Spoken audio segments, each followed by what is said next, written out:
want to thank God from the bottom of my heart for all 30 of you that responded to my 8 a.m. text that I sent out saying, please pray for the outreach. I got 30 responses straight away, and I know there were other people who may be praying that didn't respond. I would ask, though, just hit that response button, because it encourages our outreach team, but it also holds you accountable. You're like, the devil can't say, well, you don't need to pray because everybody else is praying and one more prayer won't make a difference. Does one more prayer make a difference? Yes. It makes a difference. So when you say, yes, Pastor Nicky, I'll be praying, you'll know, well, I better pray because I told him I was praying. But thanks to your prayers, we had a tremendous outreach. And I felt it coming. I felt it coming already. This week's been a tremendous outreach week. Even on Monday, I was getting a ride back from the dealership from the shuttle driver guy. Said he was a pastor's son, grown up in church, didn't go to church anymore. I said, on a scale from 1 to 10, what's your confidence level that you will hear the words, well done, my good and faithful servant, when you meet Jesus Christ? And he was like, oh, 10. I was like, okay. I was like, why do you say that? Or what makes you say that? He said, well, you know, I'm just like a great guy, and I just treat people real nice, and hey, man, I know my higher power's like right there all the time. I don't need to go to church, and it's just, we're just doing this thing, you know? What's that noise that gets played on the game shows when the contestant gives the wrong answer? Now, I didn't react at the time. I was just like, mm-hmm. But when we pulled into the driveway, I said, sir, I'm going to pray for you and your son now. And if you don't mind me being so bold, I want to say that when you went to church with your dad as a pastor, either he wasn't preaching the Bible or you weren't listening. Amen. Because you gave me the categorical wrong answer. You are trusting in your own works to get to heaven. And it is not by works, lest any man should boast. It is by grace. It's by grace through faith that we are saved. So he got the gospel right there in the driveway. So I knew we were on a roll with this outreach thing. And then when your guys' prayers came, Saturday morning, first yard sale, we get back there. You know how they're all sitting in their garage and all the stuff's out. This is right there in Sycamore. And I get up to the, by the way, I got a sling. I got a baby carrying sling. The Ego, what do they call this one? Nice one. It's for one of you couples that are having babies this year. Talk to me afterwards. We already got one, and they are awesome. But I did support her yard sale. But she's there with like the grandma and all these relatives sitting around in lawn chairs in the garage. And I look at them all, and I turn around, and this guy's right here, and he's like, "Hey, good to see you again." And it was Robert from Goodwill about a year ago. And I turned around to him and said to him a year ago, have you found what you're looking for here in Goodwill? Because I'm thinking maybe you're looking for Jesus. And he said, yes, I am. I got stage 4 cancer. They just cut out half of my mouth and all of my teeth. I'm definitely thinking about what's going on in this world when I die. So me and Robert and Mike was there that day. We all had a talk right there in Goodwill. So now, fast forward, we're at this driveway in Sycamore, thanks to your prayers, and he's like, "Hey, good." I'm like, I can hardly recognize you. Look at you. You got teeth. You got weight. This is great. Are you going to church yet?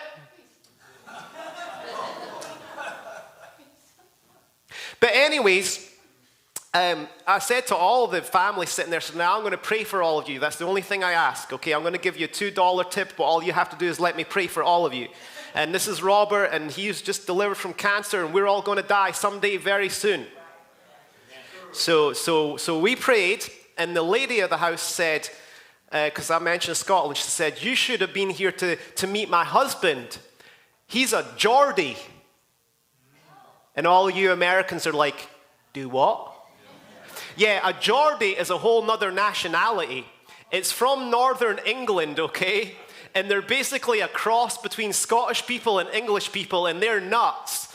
Because if their soccer team, we're in soccer season now, right? If their soccer team, Newcastle United, doesn't win, they riot in the streets. And So anyways, she's like, but you missed him. He's not. I was like, I didn't know there was a Geordie in town. And she's like, and we're moving. And I was like, I didn't even get a chance to meet him. She said, yeah, he's out somewhere. He's not here right now. I was like, okay, whatever. So we left. We go to the next yard sale. Boom, just get into this church right there. There's this lady there her church blew up. She's just the sweetest lady in her 70s. Beautiful, sweet, humble lady. She's like, my church blew up. I don't know where I'm going to go to church. She's like, and we're over here on Lodi Lane opposite the hospital. She's like, I've been thinking about going to that brick church down there in Dixon. I was like, that brick church in Dixon. I heard they had this really cool pastor with a Scottish accent. And like amazing worship, and it's like great. And Mark, my outreach partner, he's just like, and so we're having a laugh right there. And I was able to clarify some misconceptions with her. It's amazing how people can get misconceptions. It's all right to say that word, isn't it? It's not too big of a word to use, misconceptions. And so she said, that church, they used to be over here, but they had this one pastor, she said. She said, I went to a yard sale and I found this book. It was called Abiding in Christ. And she said, I've been reading this book, Abiding in Christ, and it was so amazing. They had this newsletter, and I signed up for it. She said, what happened to that newsletter? I got that newsletter, and then they finally quit. And she was aware of the funeral. She had actually been a previous member of In His Image Church, and but she's still somewhere in the journey regarding God's will. And I just said, well, wherever you're parked right now, I said, just do God's will. He knows where people need to go, and we'll pray for you. We'll support you. But that was a beautiful encounter. And after leaving there, we didn't know where to go next. But Elaine was in our team. I was like, Elaine, ask God where to go next and tell me the first thought that comes to your mind.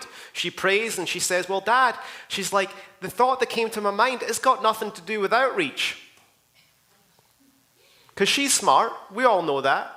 We all know that random crazy thoughts, they probably got nothing to do with outreach at all, do they? I was like, Elaine, tell me your thought. She said, orange juice.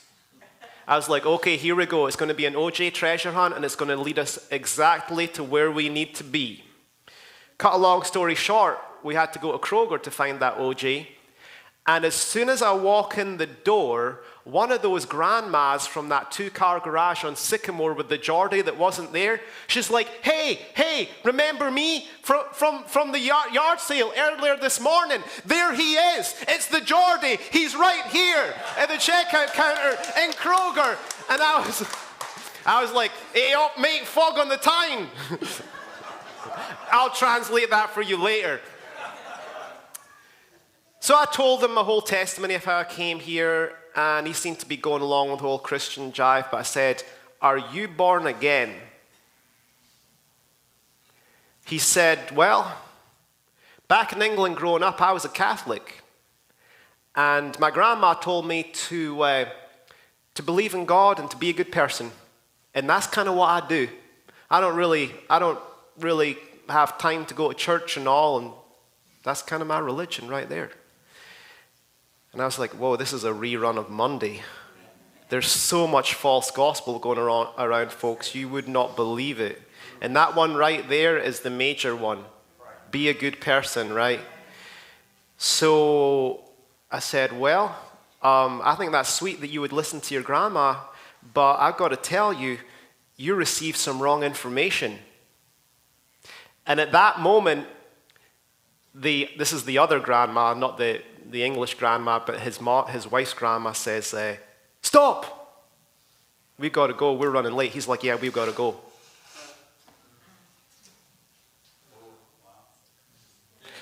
So I don't know if there should have been a 31st person praying on Saturday morning, or if God is yet to finish the work. But that is the outreach report, and I really thank you for your support and everything that you've been doing. But